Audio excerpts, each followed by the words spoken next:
하나님 말씀 보겠습니다. 하나님 말씀은 열왕기하 10장 25절에서 29절입니다.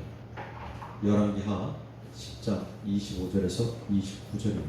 다 찾으셨으면 같이 한 목소리로 공독합니다. 시작. 번제 드리기를 다하매 예후가 호위병과 지휘관들에게 이르되 들어가서 한 사람도 나가지 못하게 하고 죽이라 하매 호위병과 지휘관들이 칼로 그들을 죽여 밖에 던지고 바알의 신당 있는 성으로 가서 바알의 신당에서 목상들을 가져다가 볼살하고 바알의 목상을 헐며 바알의 신당을 헐어서 변소를 만들었더니 오늘까지 이르니라. 예후가 이와 같이 이스라엘 중에서 바알을 멸하였으나 이스라엘에게 범죄하게 한 느밧의 아들 여로보암의 죄 곧 베델과 단에 있는 금송아지를 섬기는 죄에서는 떠나지 아니하였더라. 아멘.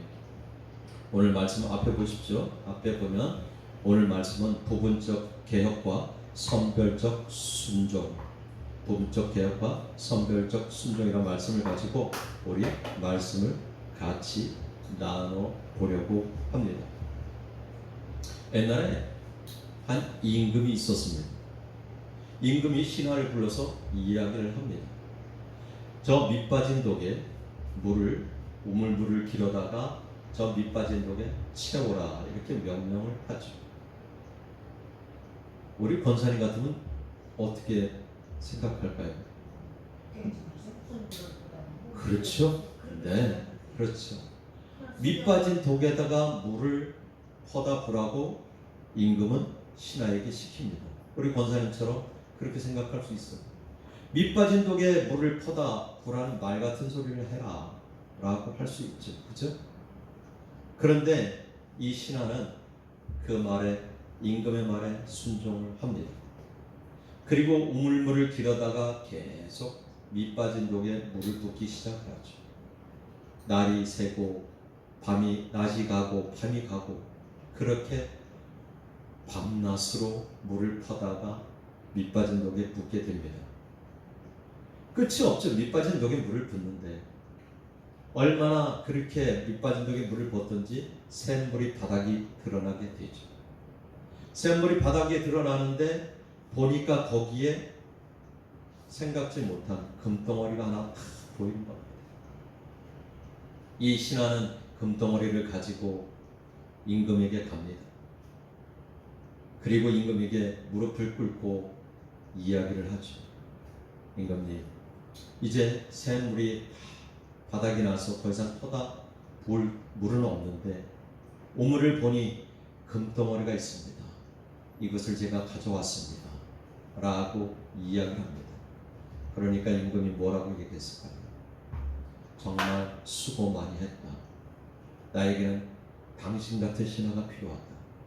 그 금덩이는 내가 당신을 위해서, 내 말에 순종하는 그 사람을 위해서 내가 그 우물에 넣어 놓은 것이다 라고 이야기를 했습니다. 이렇듯 우리 권사님이 얘기했듯이 밑빠진 독에 무슨 물을 부라고 하느냐 라고 이야기할 수 있습니다. 그럼에도 불구하고 이 신하는 그것 생각하지 아니하고 임금의 말에 순종했을 때 그에게 놀라운 물질이 주어졌습니다. 오늘 예후는 지금 이 엘리야에게 제자가 많이 있습니다. 엘리사에게 제자들이 많이 있음에도 불구하고 엘리사에게 하나님은 이야기하죠. 아합의 군대 장관이었던 예후에게 기름을 부어서 이스라엘의 왕을 삼으라고 이야기합니다. 그리고 하나님이 이야기하죠. 왕이 되어서 예후에게 이야기합니다. 아합의 모든 족속을 다 멸하라고 얘기합니다. 그리고 그들이 섬기는 바알신 우상을 다 파괴하라고 이야기하죠. 예후는 그 말씀에 순종해서 아합의 아내 이세벨과 그의 아들 70명을 다 도륙합니다. 다 죽이죠. 그리고 이제 이 10장에서 우리 읽지 않았지만 바알신을 섬기는 이들을 궁으로 부르게 되죠. 산당으로 부르게 됩니다. 그들이 섬기는 바알 신당으로 부르게 되죠. 어떻게 해요? 내가 정말 바알 신을 섬기는 이들을 존경하고 그들에게 나도 바알 신을 섬기고 싶고 크게 제사를 드리고 싶으니까 우리 그 큰 제사에 바알 신을 섬기는 모든 신자들이 다 모여서 함께 예배하자. 제사 드리자. 그리고 방을 붙이고 다 모이게 합니다. 그리고 그들이 한 곳에 다 모였을 때 예언이 이야기하죠. 군사들을 시켜서 그들이 다 들어와서 제사 드릴 때 문을 잠그고 그들을 다 도륙하라고 이야기합니다. 이제 바알신을 섬겼던 사람들은 왕이 바알신을 섬긴다고 하고 크게 제사를 드린다고 하니 신이 나서 다 몰려들게 되죠. 그리고 거기서 몰려들어서 예배 제사하던 모든 이들을 예후는 다 죽이게 됩니다. 거기까지는 참 좋았습니다. 그렇죠? 그런데 이제 그들을 죽이고 나서 자기의 이익을 위해서 또 자기가 원하지 않는 유다의 아하시아 왕까지 죽이게 되고 그곳에 속한 42명의 군사들도 죽이게 되죠. 그렇습니다. 거기까지는 괜찮습니다. 그런데 다 죽이고 우상을 타파하고 다 어떻게 지금 말씀을 읽었잖아요. 바알 신당을 부셔서 변소를 만들 정도로 그것들을 다 타파했습니다. 다 부셔버렸습니다. 그런데 무엇을 안 했나요? 베델에 있는 단에 있는 여로보암이 세운 금송아지 그것을 제거하지 않았어요. 북이스라엘 백성들이 단에 있고 베델에 있는 금송아지를 섬기게 했던 여로보암의 죄에서 벗어나지 아니했다고 지금 본문은 이야기하고 있죠. 우리는 하나님의 자녀로 살아갑니다. 하나님의 백성이라고 이야기를 하죠. 그런데 정말 하나님이 명령하신 말씀대로 100% 순종하고 살아가느냐는 거죠.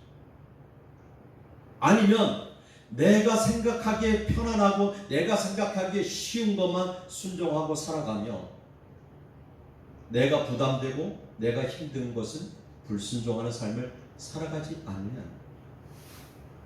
예후의 모습처럼 예후는요 지금 이 베델에 있는 단에 있는 금송아지를 왜 제거하지 않았을까요? 정치적인 야욕 때문에 그렇습니다.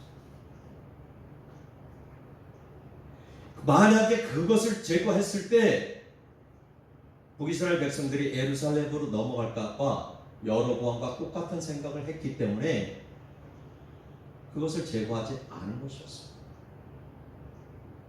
그리고 자신의 권력을 위해서 자신의 명예를 위해서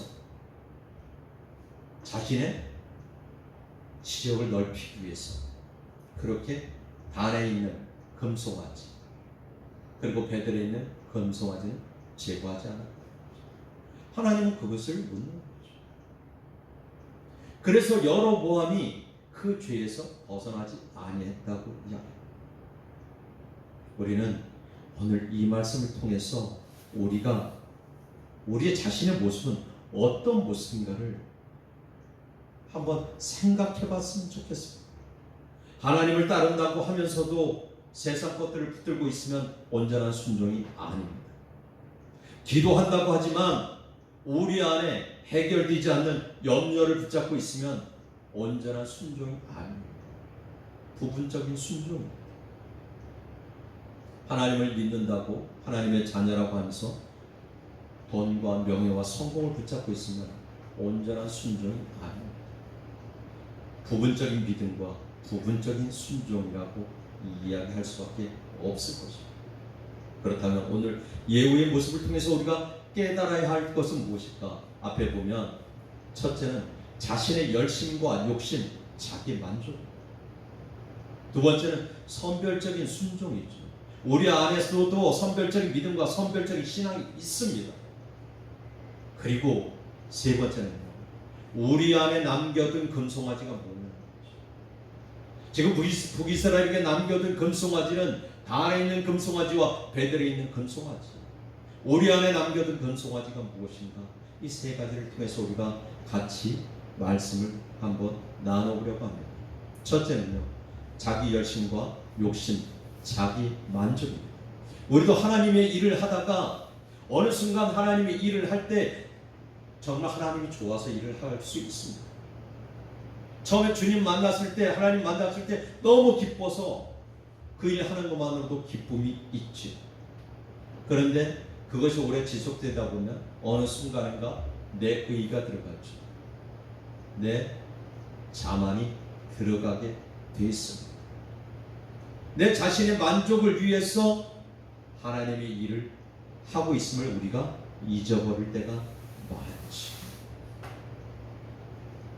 겉으로 보기에는 정말 하나님을 위한 일 같지만 그 안에 들어가 보면 나의 욕심을 위해서, 나의 이익을 위해서, 내 만족을 위해서, 내 열심으로 하나님의 일을 하고 있음을 우리가 깨달았으면 좋겠습니다.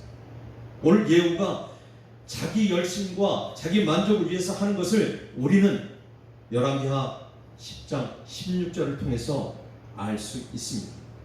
자, 보면 열왕기하 10장 16절 이렇게 얘기해요. 이르되 나와 함께 가서 여호와를 위한 나의 열심을 보라 라고 이야기하죠. 지금 예후가 아합의 70명의 자녀들을 다 죽였어요. 그리고 이스벨도 죽이고 나아가니까 그때 레갑의 아들 여호나답이 예후를 맞으러 나아갑니다. 그 예후를 보고 이야기를 하죠. 나와 함께 가서 여호와를 위한 나의 열심을 보라 라고 이야기합니다. 자신의 열심이었습니다.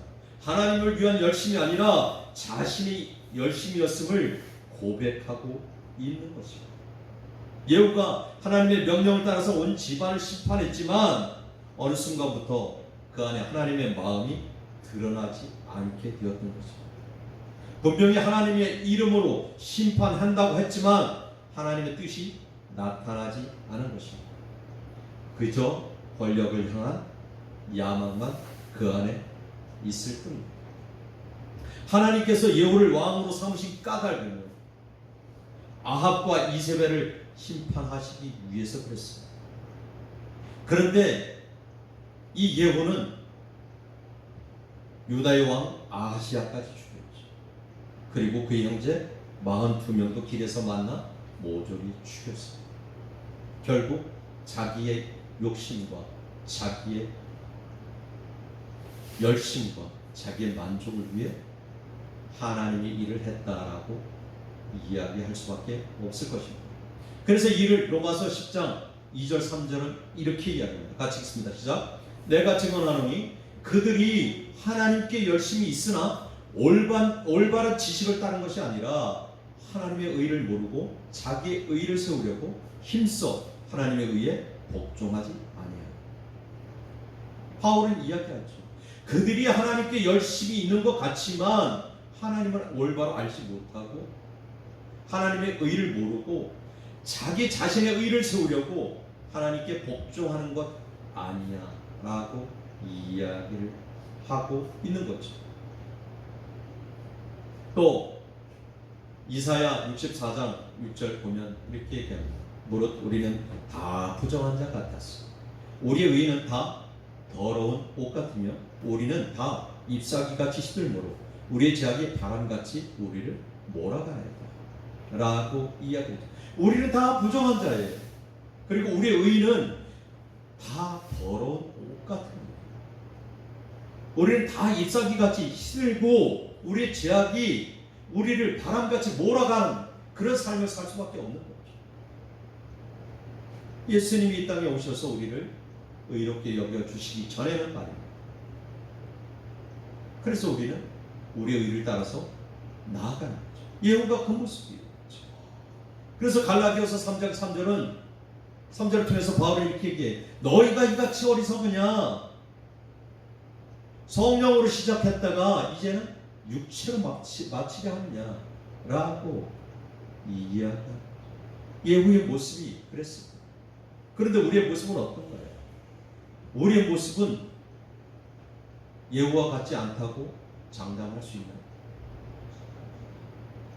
우리는 예후의 모습을 통해서 우리 자신을 한번 생각해 봤으면 좋겠습니다. 두 번째는요, 선별적인 순종입니다. 하고 우리 안에 선별적인 믿음이라고 제가 써놨는데, 선별적인 순종이에요.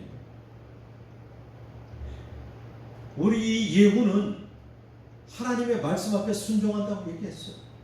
그리고 바알의 산당을 부셔서 변소를 만들었다고 얘기해요. 화장실을 만들었다고 얘기해요. 그런데 가장 중요한 뭐예요? 금송아지를 없애자.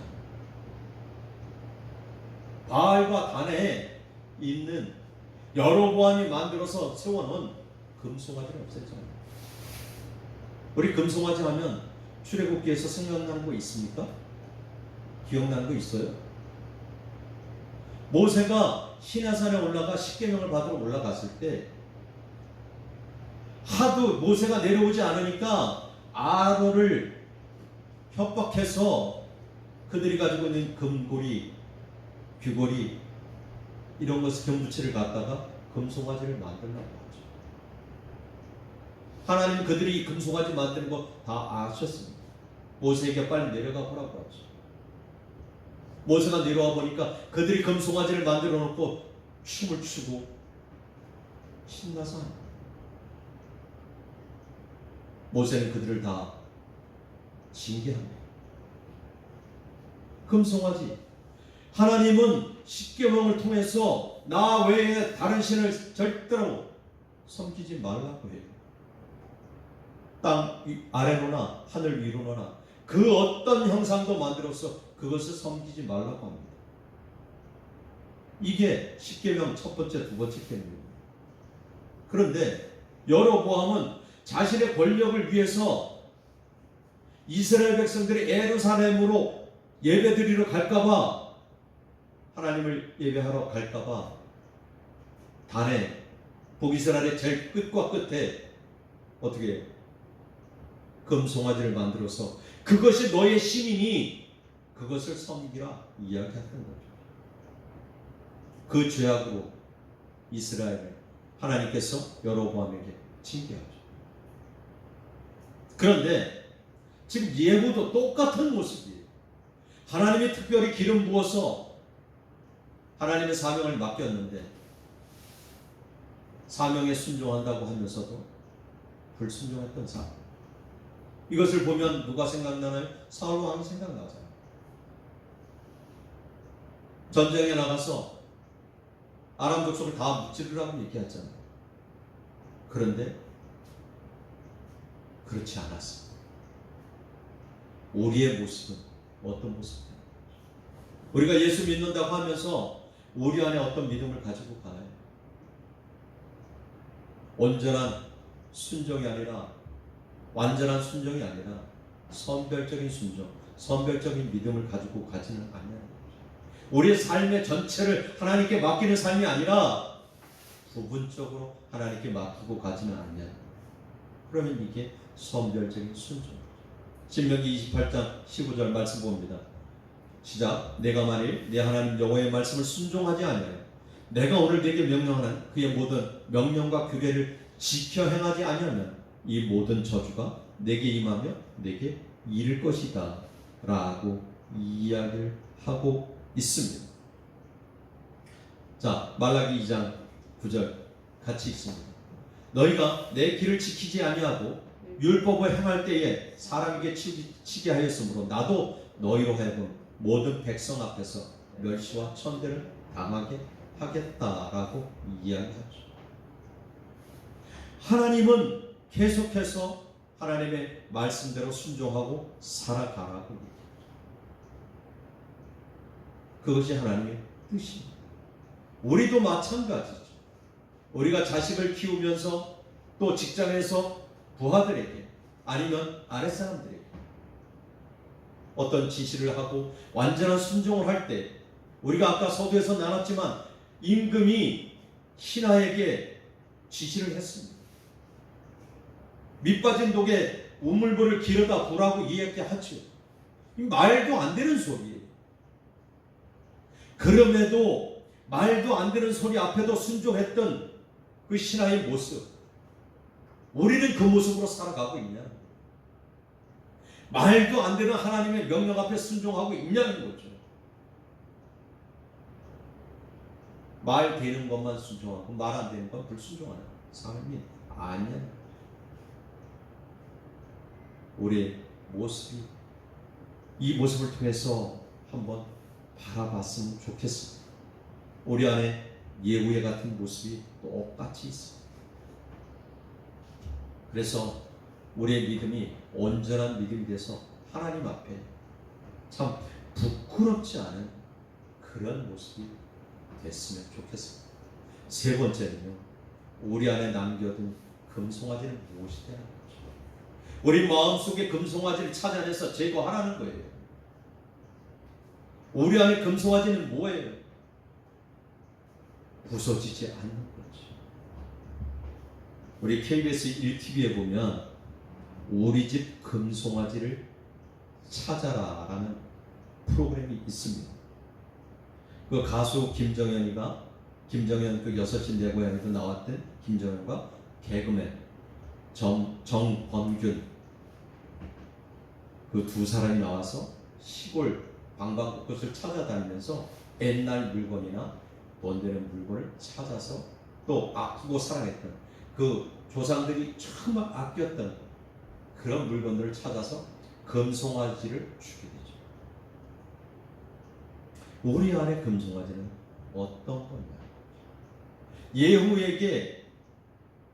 예후는 바알을 파괴하고 다 부셔버리고 바알신을 섬기는 이들을 다 죽였지만 금송아지는 버려두었습니다. 우리 안에 금송아지는 뭡니까? 우리 안에 금송아지 돈입니까? 자녀가요? 성공이에요? 인정받고 싶은 욕구인가요? 또한 내려놓지 못한 자존심입니다. 이 모든 것을 내려놓지 못하면, 포기하지 못하면 그것이 내 안에 금송아지가 될 수 있어요. 돈이 내 안에 금송아지가 될 수 있고요, 자녀가 내 안에 금송아지가 될 수 있고, 성공이 내 안에 금송아지가 될 수 있고요, 인정받고 싶은 이 욕구가 내 안에 금송아지가 될 수 있죠. 또한 내려놓지 못한 내 자존심, 크게 금송아지 될 수 있습니다. 겉으로는 하나님을 섬기고 하나님을 사랑한다고, 하나님 앞에 순종한다고 하면서 이것들을 붙들고 가는 거예요. 돈을 붙들고 갑니다. 자녀를 의지하고 가요. 명예와 성공을 붙들고 갑니다. 인정받고 싶은 욕구를 위해서는 하나님의 말씀도 외면하고 갔죠. 내 자존심을 위해서는 때로는 하나님도 필요 없어요. 그렇다면 이것이 내 안에 금송아질 수밖에 없습니다. 그래서 하나님 물으십니다. 내가 아직도 붙들고 있는 금송아지는 무엇이냐? 라고 우리에게 물으시죠. 예후는 하나님의 말씀에 순종하는 것 같았지만 그의 권력을 위해서, 그의 야망을 위해서 베델과 단의 금송아지를 제거하지 않았습니다. 우리는 하나님의 자녀로 살아간다고 하면서, 하나님의 말씀 앞에 순종한다고 하면서 우리 안에 있는 금송아지를 그냥 버려두지는 않는지 한번 생각해 봤으면 좋겠습니다. 예후는 부분적인 순종이었습니다. 선별적인 순종이었습니다. 전적인 순종이 아니었죠.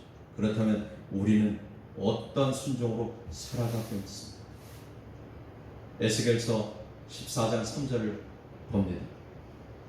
인자야, 사람들이 자기 우상을 마음에 들이며 죄악의 걸림돌을 자기 앞에 두었으니 그들이 내게 묻기를 내가 조금인들 용납. 인자야 하나님 부르시죠. 사람들이 자기의 우상을 마음에 들이는 거죠. 우리의 마음속에 우상, 제가 아까 얘기했죠. 돈, 명예, 성공, 자존심, 인정 욕구, 자녀, 이 마음속에 우상일 수 있어요. 그 마음에 들이며 그것이 죄악의 걸림돌을 될 수밖에 없지요. 하나님 부르시는 거예요. 그리고 하나님 앞에 나와서 기도하면 내가 너희들을 용서할 수 있겠나 라고 에스겔 선지자를 통해서 이야기하고 있습니다. 자, 에스겔서 14장 4절 봅니다. 같이 읽습니다. 이스라엘 족속 중에 그 우상을 마음에 들이며 죄악의 걸림돌을 자기 앞에 두고 선지자에게로 나오는 모든 자에게 나 여호와가 그 우상에 가득한 수요대로 보응하리. 하나님 분명하게 이야기하시는 거예요. 여기서 이스라엘 족속이라 하면 우리는 하나님의 자녀라고 대입할 수 있습니다. 그런데 그 하나님의 자녀들이 그 우상을 마음에 들이고 그 우상으로 말미암아 죄악의 걸림돌을 자기 앞에 두는 거죠. 그리고 선지자에게로 나오는 거예요. 그리고 예배하러 나오는 겁니다. 그리고 모든 자에게 나 여호와, 모든 자에게 하나님 앞에 나오죠. 그때 지금 이야기죠. 모든 자에게 나 여호와가 그 우상이 가득한 수요대로 마음속에 있는 우상 금송아지를 제거하십시오. 그 마음속에 있는 금송아지를 제거하지 않으면 우리는 하나님 앞에 예후와 똑같은 모습이고 선별적인 순종이고요, 부분적인 순종입니다. 그래서 에스겔서 20장 16절에 이렇게 하죠. 그들이 마음으로 우상을 따라, 마음으로 우상을 따라, 마음속에 무엇을 심고 있느냐는 거죠. 나의 규례를 없인 여기며 나의 율례를 행하지 아니하며 나의 안식일을 더럽혔다.